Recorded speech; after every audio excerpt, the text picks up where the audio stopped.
Hi, everyone. Thank you so much for taking the time to hop on today's webinar. We know you're all extremely busy, therefore we really appreciate it.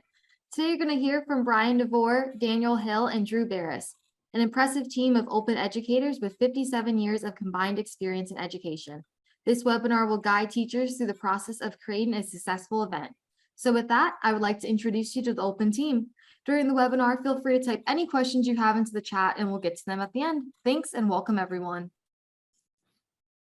Thanks so much, Saxton. Appreciate you helping us out today with getting this whole event taken care of and started. It's great to be here. I am Open National Trainer Brian Devore, coming to you from Wyoming. Right now, the temperature is below freezing. There's snow flurries coming down and there's snow on the ground. So a lot of teachers in a lot of parts of the United States are in similar conditions and probably not thinking too much about field day right now, but we do have some folks joining from some warmer climates. So I'm joined today by Open National Trainer Drew Burris from Missouri, as well as Open National Trainer Daniel Hill from Kentucky. And today we are going to share some tips and tricks for you about field day. This is field day. It's not just a day, it's an adventure. And we appreciate all of you taking time to attend today or watch this recording later on.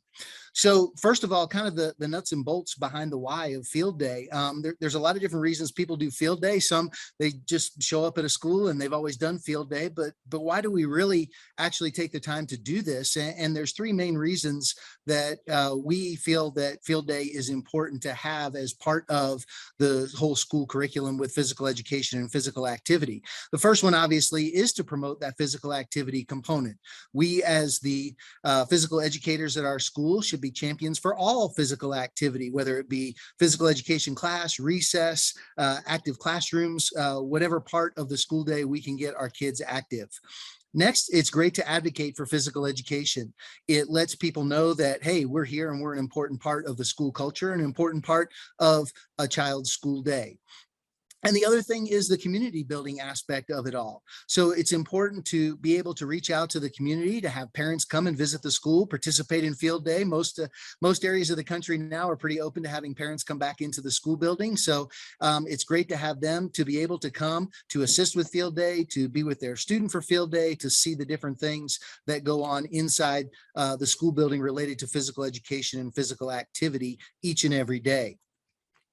And the bottom line is too, hey, it's fun.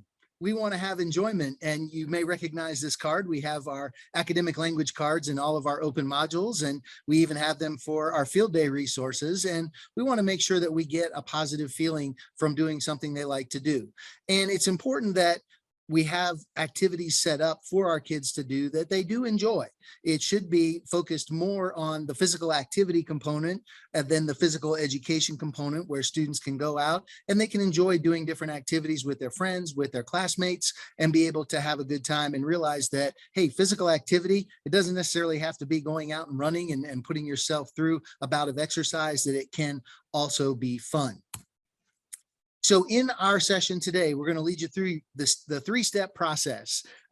So we're going to make sure that we cover planning. We're going to make sure we cover preparation. And then, of course, when the actual day comes, when your field day comes, it's time to perform. It's time to make sure that everything's in place and that we get everything executed to the best of our abilities. So today we're going to call on our experts, Drew Burris and Daniel Hill, to help us out with this. And the first part, or the first phase, is the planning phase. And I tell you what, having been around Drew Burris and been to some of his sessions where he's talked about field day, there's nobody better and nobody who puts more planning and more effort into his field days than Drew that I've seen across the country. He starts planning, probably more than a year in advance, correct, Drew? There you go. Yeah, over a year. Yeah. So Drew's going to go over some things that you need to be aware of as far as planning your field day. Some of you may not only have a couple of months until your field day, but it doesn't mean that you can't carry off a successful event. So Drew, share some of your tips for planning with us. So what I do is everything's, like Brian said, it's made over a year in advance. So with the dates, I go to the principal back in August and tell her, this is what we want and this is how it's going to go. So the picture for the dates is the flyer that goes out for parents, teachers, and students they can see. So it gives them kind of a gist of who's coming out when, and then what other things could happen. When we coordinate, I send out from 40 days out, I do like these videos where we did Ghostbusters last year. So we did an almost there, 2 days left. It gives them a countdown and it helps them. We have a countdown board outside of the gym. And with Ghostbusters last year, we took a ghost away from the board so kids can, it works with counting, and it also helps them keep track of the days. Obviously the themes part, those shirts do not lie. I've done this for 12 years. Every year has had a theme, and I plan to keep on going. With networking, I did a couple things. I've hosted a couple chats. I even a couple of years ago did Field Day Fun. That was to help teachers with what can you do to help your students. And there's been a lot of response. We had a second season from the picture, and it's just a blast. It's like Christmas to me. I get all into this, so it's a fun time. Well, and I would think too, with the countdown and that whole aspect, Drew, not only does it help the students get excited about it, but it also keeps everybody in the school aware of what's going on, from the administrators to the teachers to the parents who happen to wander by. So really, it's a great communication tool for you, correct? Right, correct, yeah. Are there any other ways that you communicate out through email or other things that go on in the school? We do trivia. So we started trivia up. So with the theme, we like for last year, we did Ghostbusters trivia. So that got kind of more of the staff involved because they could win prizes. Their name got put into a drawing, and it's same for the students. So we do a big drawing at the end of the field day for their times. And if their name gets picked, then they get to take a nice little prize home with them. So. Gotcha. So, Daniel, I don't know if you start your planning over a year in advance for your field day. I never did that. I was used to the school year. I always had my eye on that final prize, and we did set the dates before we left the school from the previous year. We always did that during post planning. But any other tips or tricks you have with planning so far as with the dates? No, I definitely do not plan that far out. I do plan, but not that far out. My mind is blown that Drew tells his administrator that field day is this day, and he throws it down on their desk like, what's up, here we go. I haven't got fired yet, so I'm okay. But themes is another part, and that was and I transitioned from middle school to elementary school, so having themes for field day was one thing that was a little bit different. And Drew, I know over the years you've had a ton of different themes, so could you run down, just highlight a couple of them really quickly before we move on? I ain't got enough time for that, but I usually pick something that relates to the students. So obviously, 2 years ago when we did Disney, I mean, everybody loves Disney. And now bear in mind, that was a year after COVID and we got back into it and they had a blast. Usually whatever's popular for that year, I try to go with. The Ghostbusters one last year, I've held that in my pocket for 2 years and it went phenomenal. I didn't think it would, but it was just, it was mind blowing. So it's usually whatever relates to students, because if you want the students to be active in it and, understand everything, it's got to come, from their mind. So whatever is trending or whatever is popular, it's all about the kids every time. Right. And it helps sometimes to, you can have conversations with students. I know Right. Sometimes I've seen schools where they've had put together almost like a student advisory committee for PE, and they can pull ideas from those students to help, create those themes and find out, okay, what's popular? Would this go over well with Right. you and your friends? So definitely another way to get those themes. And Drew has gone above and beyond with a lot of his themes, and you'll see some photos and some of the different things, and you see him, some of the things that he's put out there with the Ghostbusters theme. But, you can keep your theme as simple as you want to, or make it as complex as you want to, in order to make it work for your kids. And if you're at this point and you're like, oh my gosh, I'm overwhelmed already. I've got a date, but I haven't thought about a theme or anything like that. It's not too late, right? Oh, no. Yeah, you can. Yeah, plenty of time. Plenty of time. We're here to help. Well, Brian, Exactly. you mentioned something that I want to make sure everyone heard, that field day is not just for elementary kids. I know personally of middle and high school schools that have done a field day type event, and that use these resources, and you can do it even with those older kids. Right. Absolutely. Even when I go and present at conferences, the opening statement is, this is not for elementary. It can go for middle school and high school, because they'll enjoy it if you make it fun. So yeah. Exactly.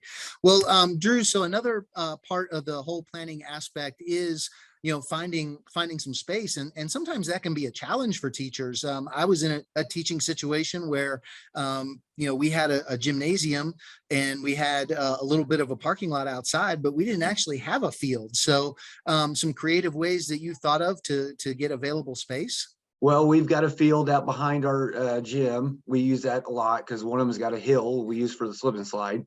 And then I 2 years ago started incorporating the gym for a station because I thought, well, it's there, no one's in it, why not?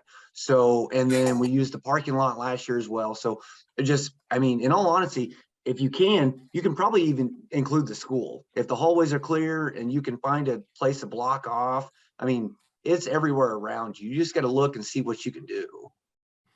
And there are some, go ahead, Daniel. Brian. A few years ago, our school was under major renovation and we had zero space outside. So we were fortunate enough to be on a campus with elementary, middle, and high, all essentially with the same centralized parking lot. So we just simply walked over to the middle school, used their facilities, and also walked to a nearby park. So you can find it. You just got to get a little creative. Right. And there are a lot of schools where they have construction going on, but there are a lot of schools where they're connected to other campuses. And sometimes those connected campuses can lead to other opportunities.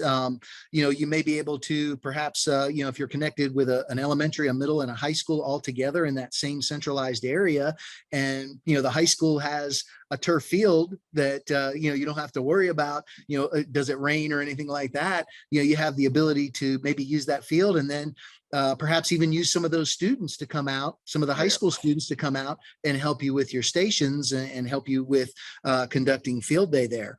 But yeah, sometimes you have to be creative. Sometimes there are parks that are located next door to the school facility where you could, work with the Parks and Rec department in order to say, hey, we're doing field day. Can we borrow these facilities and be able to use them on this particular day to work with the kids? So a lot of times they're very willing to work with you on that. And as Drew said before, it's about the kids. And if you take it from that standpoint of, hey, we're here to help our kids have a successful field day and make it so it's a great event for them and their families, most people will be very agreeable to helping you out.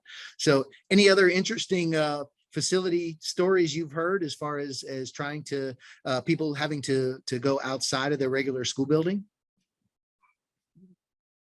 I think I'm good. No. Yeah, I haven't heard of any others either. I mean, not yet anyway. I would, and in different areas of the country, they do have, where they have, swimming facilities close by. So it'd be interesting to be able to perhaps, incorporate something like a swimming pool aspect. I know go ahead, Daniel. I have heard of multiple elementary schools combining at a local high school. Oh, wow. To do a combined field day and more of a competitive type atmosphere, and they bus kids to the facility on that day. But those are few and far between. Now, I haven't heard that for a while. Yeah, I can imagine that's a massive event to put together. Well, so that covers the planning aspect. Now we're going to move on to preparation. So once you kind of get your plans in place and everything, now, we got to prepare. We've got our theme, we've got our dates, we're all set and ready to go with all that. We know what we're going to do in that regard. So now we have to figure out, okay, what are our events? What are we going to do? And obviously there are some things that we need to consider with equipment and budget. And Daniel, I know, getting all that stuff organized can be a chore, and really it does have to start early, just like preparation, or just like planning, correctly? It does. I oftentimes, when I talk to my administrators about field day, I say, I go there with a hand out. I say, how much, what's the budget for field day? I'm at a Title I school and we have a lot of resources available to our population. And because of requiring family interaction, because of Title I funding, these type funds that affects everyone in the building. So using that type funding, my administrator has been very supportive in the past because it involves families, gets them in the building, and it helps with the budget. It's a pretty good thing. Right. No, and sometimes you need, some specialized equipment that's outside of physical education that typically you would not necessarily use for your regular physical education class, correct? Yeah, I have a container that comes out maybe once a year, and it's the field day container. Has the typical stuff that you might see on the screen, the tug of war rope, the potato sacks. US Games got a wonderful equipment pack right there you see on the screen. However, I tend to my budget. I treat if it goes out of the PE equipment closet, it might not come back in the same way it left. So that it's gonna see some effort that day. It's going to see some mud. It's going to see a lot of kids that it might not see during my confined PE class. And Drew, you talked about having some, you talked about slip and slide and some of those things. So you also have some equipment that typically you wouldn't use during physical education class that you have to get for your field days, correct? Right. And usually with the budget that it comes out of my pocket. Like I said before, it's for the kids. It has no expense on me. With my equipment room, when I first got to my school, it had everything I ever dreamed of. So I kind of modify my stations to meet those needs. So then the budget, whatever budget I get for that year, I spend it all on the prizes for the kids. I don't need any equipment. Everything's already ready to go. So. Right. Absolutely. So another part of the preparation is just deciding what type of format you're going to use. And there are a couple different ways that you can go with this. So one of them being a station format, and that's the one I've primarily used in the past because I usually had big numbers. So keeping kids together with their teacher and going from station to station was usually how I had things flow.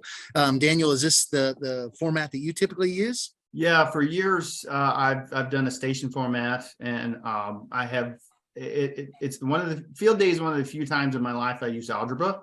I'll freely admit that.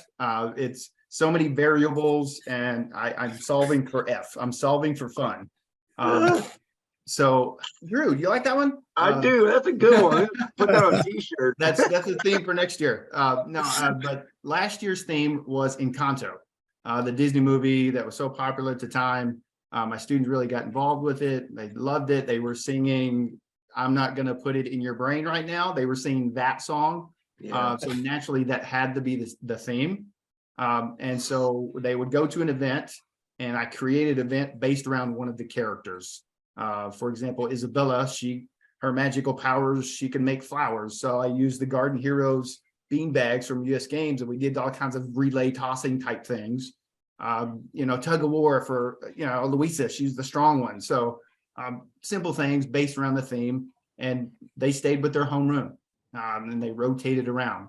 One of the things that came up in reflection, my homeroom teachers were tired at the end of the day because they're not used to doing what we do, being on our feet all day, being outside, being active. So they said, we need a break. I said, okay, all right, we can work that out. So my administrator, half the school goes outside and does the event. The other half, they get to watch, guess what movie? There you go. And making all this, having all this sketched out, obviously, I know in my past field day experiences, having the procedures, the events, having the map there is all helpful. That's all helpful to put in the teacher's hands so they know exactly what's going on, putting together a nice packet for them to do. So Drew, is this the station format? Is that typically what you do? That's about how I do. So I'll take the theme of it, and I'll make each station based on a character or something that happened. So with Ghostbusters last year, we did scenes. So scene one. So I combined all the scenes from every movie that was made. And I like how Daniel said that they were watching a video while the other ones were outside. So we do, I do pre-K through second. So pre-K and kindergarten goes out in the morning, does their stuff. And then first and second grade will do like activities based on that theme. So last year they were probably like coloring Ghostbusters pictures and stuff. And, then it switches. So when lunch comes, the older group comes out and the younger group goes in. So yeah, I like his mind on that one. So yeah, basically same thing. Right.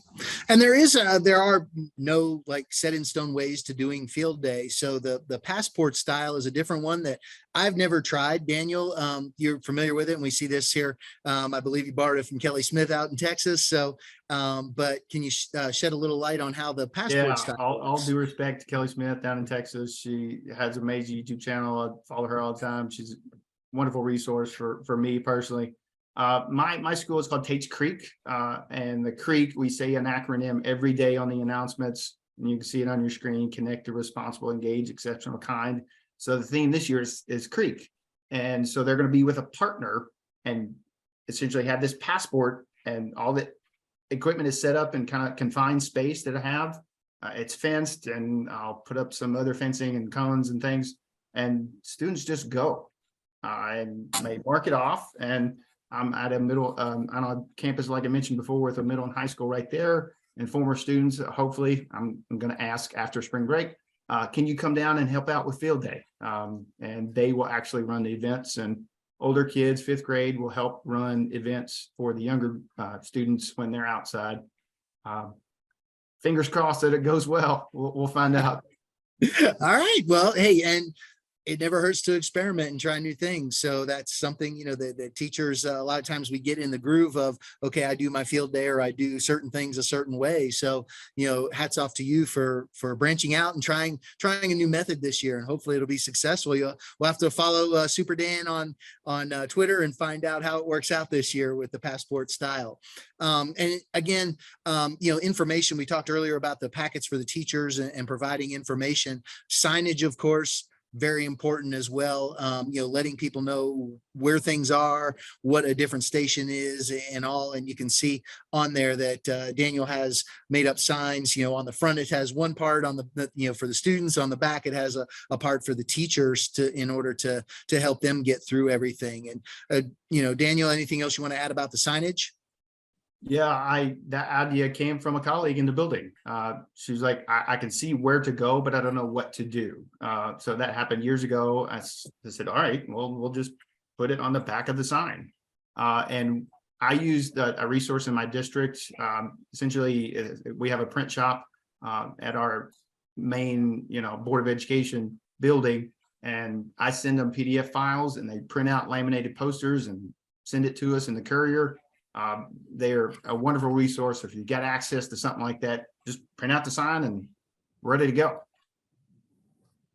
Yeah, and I would imagine getting them laminated or having some sort of plastic sleeve to put them in with, water flying around, or it could be, you can always get a kind of a spitting rain. I've done plenty of field days where it's kind of been a little bit of a drizzle outside. So, being able to have them so that the signs don't deteriorate. Drew, signage, a big part of your event, I would assume as well. I'll put them in those plastic holders. Yeah, so the kids and volunteers and parents can know where to go to take them. So. Absolutely.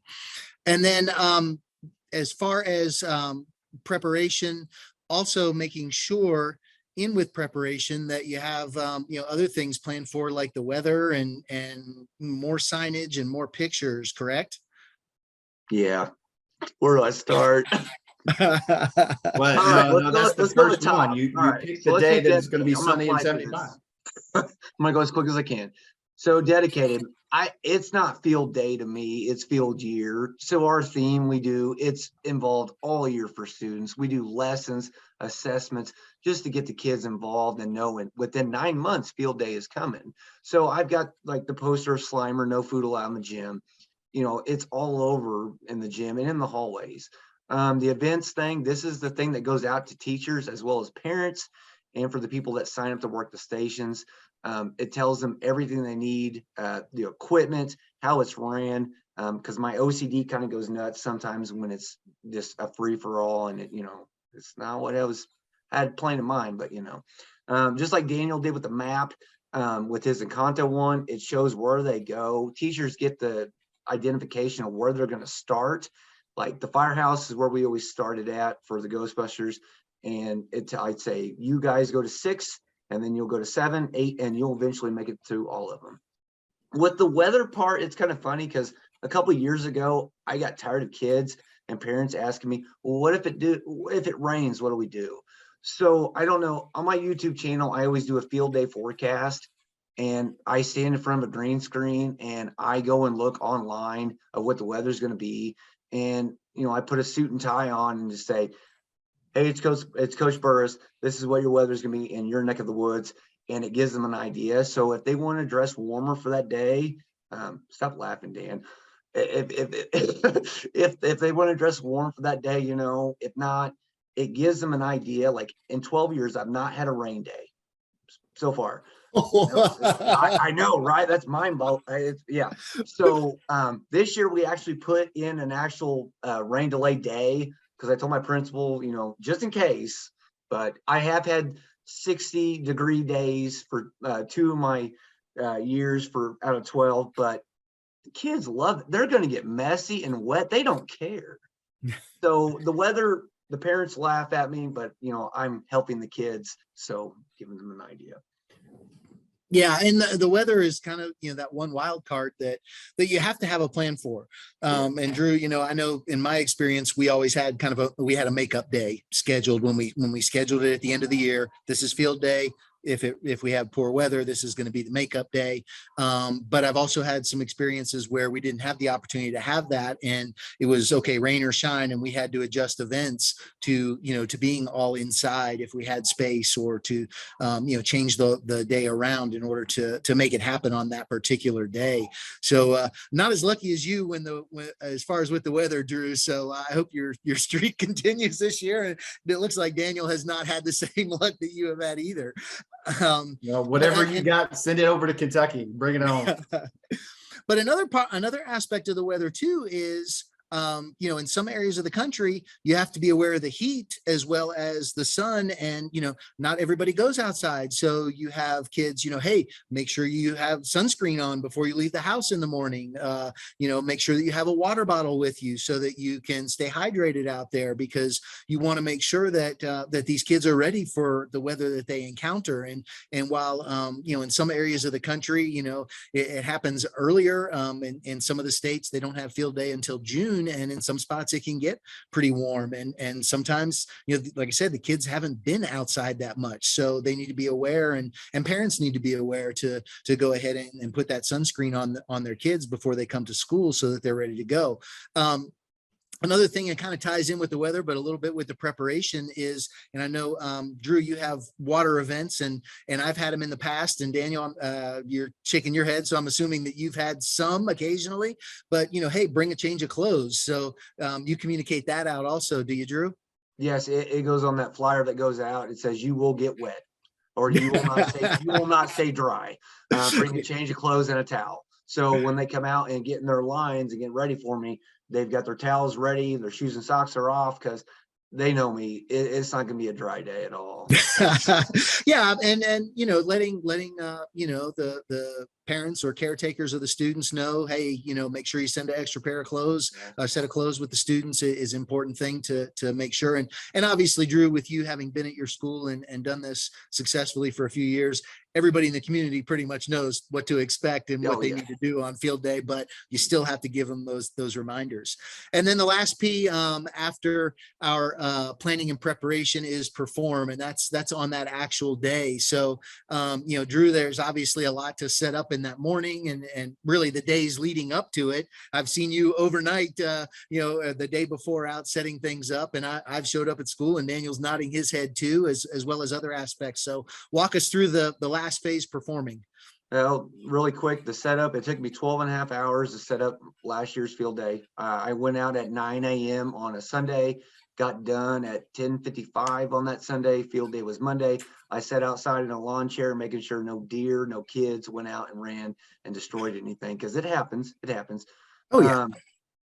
Like I said, it's not for me. It's for the kids. And if I can get 465 smiles on every kid that walks by me that day, that makes me happy. Communicating, the teachers, they do not have to go through the stations. They can stay in their classroom and work if they want. That's the option they get, because I have volunteers that come in and help out. So it's parents. But if you tell them the picture, they were riding the little roller racers last year. Visibility, you're going to see me. It might not be me. Obviously, I'm in the Stay Puft Marshmallow Man.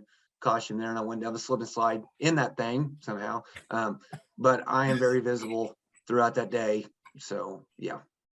Yeah, and I think if you set things up correctly on that day and you have everything set up, in theory, it should be a pretty smooth day for you Right. if everything runs smoothly and you're available to put out any fires that may happen. Equipment gets broken that needs replaced. There's Right. some sort of an injury or a heat illness, or a teacher has an emergency and has to leave and come back. So Daniel, I'm sure you're out there and very visible during your days as well with your Yeah, kids. I do not tailgate the night before for field day. I do not. I set up signs. I set up the equipment the night before. We have an after school program, so I can't set it all out. So I go in early that morning, and I have been on Twitter step challenges with other PE teachers on field day, close to 40,000 steps on I field gotta day get on that. one year. I want to be visible and I want to see the smiles. So I put in all this work and I want to see the smiles. But like you said, preparing all the helpers, that's a lot. Preparing all the equipment, that's a lot. Putting out, like you said, any of those fires, you got to be active. I tend to carry a walkie-talkie. Mr. Hill, you're needed, so and so. No problem. I'll be right there. I'm constantly moving, but it's a tiring day. It's a lot of steps for sure. But it's also, Steps. you see the smiles, but it's also great advocacy for physical education in your program, especially if the parents are there and they're involved. You get other community members in there, your administrators come out and see what's going on. So it's a wonderful opportunity for you to let your program and let your students shine so that everybody can see the value of not only physical education, but also the physical activity component. So we're going to talk really quickly about some different resources that are available in Open. Open Phys Ed does have our field day module. If you click on that curriculum resources tab at the top of the screen when you log in, and under K2 or grades 3-5, you can find the tab for field day, where you can find all of our field day documents. And these have been collected not only before the pandemic, but then we had our national field day, which we started a few years back during the pandemic. But all of those resources are there, available in PDF or Word. We also have resources from our YouTube channel. And there's all sorts of different challenges. So feel free to pick and choose the things that you might want to utilize with your kids. If you're looking to freshen up some stations and try some new things, Daniel's trying a whole new way of doing his field day with the passport. Incorporate some new things. There's individual challenges, team challenges, and relay challenges that are, listed in there among all the different activities that we have. There's also the water challenges. So if you've never done water events before and you're looking for some ideas, you can jump in there and check out some of those. And then as far as resources, there are certificates that you can download and utilize to get to the classroom teachers so that they can get those out to the kids. And as I mentioned before, the YouTube channel there, the video on Spirit of the Game, Open's executive director Aaron Hart did that a couple years ago, talking about how field day should be fun, and it's all about participating and enjoying the activities, and a little bit more about that rather than competition. So you have those resources not only to show you some of the activities and how they're run, but also to prepare your students for field day, because it's not always about the competitive aspect of it all. So as we finish things up here, we're getting ready to bring Saxton back in. She's been checking the chat to see if there were any questions. We've got our contact info. So if you're interested in receiving more info, or if one of us made a comment about something and you want to learn more about it, feel free to reach out to Drew or Daniel or myself via email or through social media, and we'd be happy to give you an answer and provide some feedback and some more context on whatever you're looking for. So Saxton, appreciate you checking in on the chat there. Any questions that we need to address before we jump out of here? Yep. So we got lots of comments and questions in the chat. Shannon asked, I have a pre-K through 6th grade, and I am going to have pre-K through 2 in the morning and 3rd through 6th in the afternoon. How long should I have them at a station? I did mine for about 10 minutes. So with pre-K, whatever grade you're going to end with, I usually had them out there for an hour and a half. Now it really depends on how many stations you have. So I usually kept them there for about 12 minutes, 10 to 12 minutes. If they got done with the station, they went to the very end and came back and went through and did it again. So it kills time. And then, you know, you have like a buzzer or a whistle that sends them on to the next one. So that's what I've done. Now, one of the variables I had to take into consideration many years ago was lunch. How long does it take to feed the number of students that we have in the building? So I asked our cafeteria manager, you know, here's the date. It's going to be kind of a grab and go type picnic style meal. How quickly can you get that done? So given that information, that gave me the amount of time that I had in the morning and the afternoon. Each event was roughly 15 minutes. And because of my space, transition time was less than 2 minutes. It was literally just walk from here to there. So about 15 minutes. Yeah, and I traditionally did about 10-minute rotations with mine. You know, some of it too depends on the preparation that you do with the students ahead of time. If the students know, you know, if they've had an opportunity to experience through physical education class, okay, these are some of the stations that you're going to do on field day, then they kind of understand what to do when they get to that particular station. If they have no idea what they're doing on field day, then the little ones, the pre-K through 2, it's going to take a little bit more time for someone to show them how to do the activity and for them to understand it. So you kind of have to consider that as well. Next one, Saxton. Awesome. Shannon also asked, do your grade level teachers usually lead the events? I got volunteers. I send up, sign up Genius, and the parents, they want to see their kids participate, even if they have to wait 9-10 other stations for them to get to them at that station. So like I said earlier with the teachers, I say you have an option. You can stay in your classroom, you can do work, you can put a lawn chair out, watch them play, or you can go around with them. Now, for the past couple of years, they've went around because they just like taking pictures, you know, sending for the yearbook and everything. But I always give them that option. They always travel with them. So they don't run the stations though. It's always the parents or volunteers. Yeah, I'm the same. Homeroom teachers travel with their students for the station format that I've always done. This year with the passport style, that's one of the selling points. Bring a lawn chair. And they're in this confined space. If you're needed, please get up out of your lawn chair, but, you know, bring some sunscreen and a cold drink and enjoy yourself. And typically, yeah, go ahead. Typically, we've done the parent volunteers running the stations. But for the little ones, a lot of times we would recruit 5th graders to come and run the stations as well, so that the parents could stay with their kids throughout the field day. And, you know, and the teachers obviously would travel with their classes, but it's a great reward system for the older kids too, because, you know, it's like, oh, I want to be a field day helper. So, you know, they get all excited about that to be able to be a part of field day for the little ones. Awesome. We got another question asking, any tips on how to plan the rotation of 50+ groups over 20 stations? Wow. Drew, you're up. Go. I'm up first. You know, I'll be honest with you. I've got 465 kids, and it gets bigger every year. And I just add more stations. Like this year is a record. We've got, I think, 11 or 12 for our arcade one. You got to keep them busy. And if you have to add more stations to get more volunteers out there to help, that's going to have to be the case of it. Yeah, making sure, you know, there's not much waiting time for them going through everything. I'd say the bigger the number, it's going to have to be more stations. The largest student population that I've ever served was just shy of 800. And to combat that, I had 2 homerooms travel together. Yeah, that's a good one too. And that reduced the number of activities, but it increased waiting time, which I was not a personal fan of. But simply because of numbers and lack of help that year, I had to do it that way. It worked. And kids still enjoyed themselves. And I taught usually in large populations, and typically what we did was we split it up over a series of days.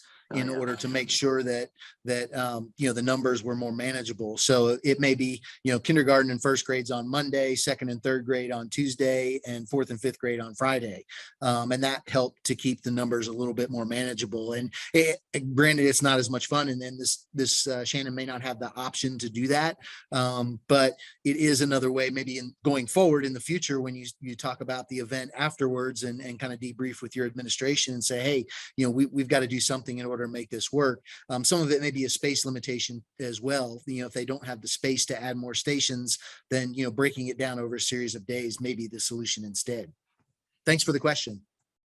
Awesome. It's kind of a similar question, but what is the optimal number of students in each group? I usually have probably a max of 25. And Whatever it then- is, it's got to be an even number. Oh, okay, 26. No, it's got to be an even number. It's got to be an even number. I So usually kids take can- I'm kidding. kind of piggybacking what Ryan was saying earlier. Like I will take the smallest groups and I'll put them together. So if there's a class that's got like 15, which we've had, and another one that's got 16, I'll put them together because that moves the stations along more quicker. But yeah, the most I've ever had for a class is 25. So I try to keep the little ones together and then have the big ones travel, but I also keep them in the same grade. So don't mix match kindergarten and preschool because it's going to be a nightmare. Don't mix match first and second grade. It's going to be, they're going to compete, and I mean, we don't need any of that. So that's usually what I do in that situation. Awesome. And the next question asked, for elementary school, do you recommend to let the kids do their groups or should we do it? I personally enjoy having the homeroom teacher help do that. And because they're with them more in one day than I am with them in a month. Mathematically, they know their students far more than me because they're around them more. The way I've divided them up on that day, I've used several different methods. I've used wristbands. I've used a colored marker on their skin. That did not work too well. When they got to the water station, their marker washed off. So, that didn't work out. We've done the t-shirt thing in the past. Those work great. But the simplest solution was just like a little scarf, headband kind of thing. For the little ones, they just wrapped it around their neck. For the older kids, they wrapped it around their wrist. And that worked great. Awesome. I think that was our last question All right. in the chat. Fantastic. Well, appreciate both Drew and Daniel taking time after a long school day to jump in with us and be a part of the conversation on field day, and appreciate all of you teachers taking time to pick up hopefully a few tips or tricks to help you with field day as you move forward into this spring. And even if they're not tips that you can use this spring, you could use them moving forward as you head into next school year. So I'm sure that come about July, everybody will have their theme in place for next year, just like Drew does. And they'll be all ready to go for field day in 2024. I'm ready till I retire. By the time the school year kicks off. So Drew, any other items you want to share really quickly with anybody? One last piece of advice? It's like I said several times, it's the kids' day. It's no matter, like, I'm up for over 36 hours. I'm tired, I'm hungry. I don't care. It's for them.